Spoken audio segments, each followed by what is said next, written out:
Adirael, the fallen angel of divine physiology and cosmic awareness. In the celestial order, not all angels were created to sing. Some were created to understand. Adirael belonged to this second lineage, not a herald, not a throne guardian, not a voice in the endless choir. He was an observer. Among the earliest structures of the heavens, Adirael was assigned a role few others could fulfill. He studied not the stars, but the framework that allowed stars to exist. Not worlds, but the architecture that held worlds together.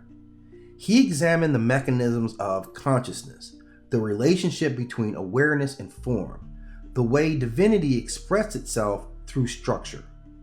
Where other angels reflected glory, Adirael examined design.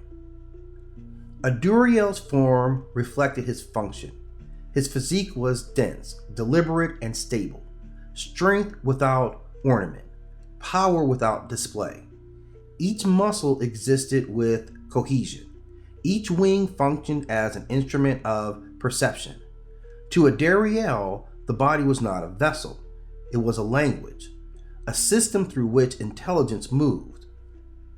Over time, Adirael reached a realization that would later be called dangerous.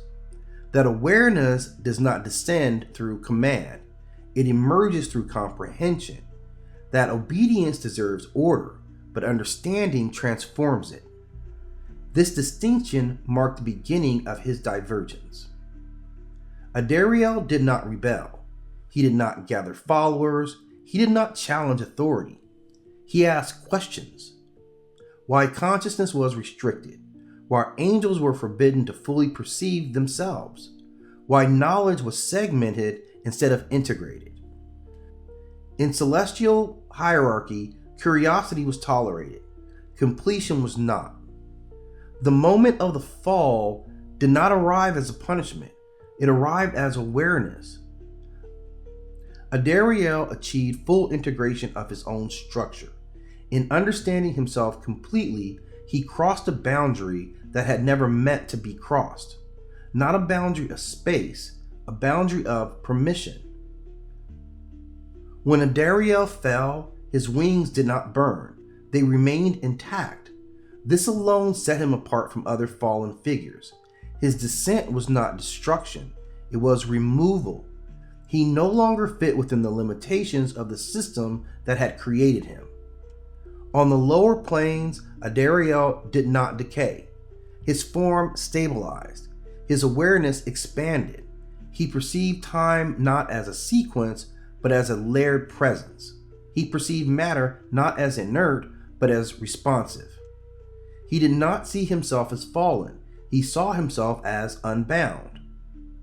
To humanity, Adirael would later appear as myth, a silent winged figure. Powerful, observing, never ruling. He did not tempt, he did not command, he waited. Later traditions struggled to categorize him.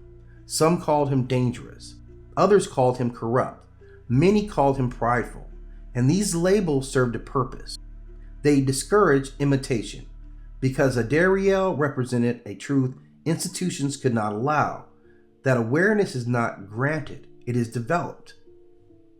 In mythic terms, Adirael occupies a liminal role, not a ruler, not a destroyer, not a savior.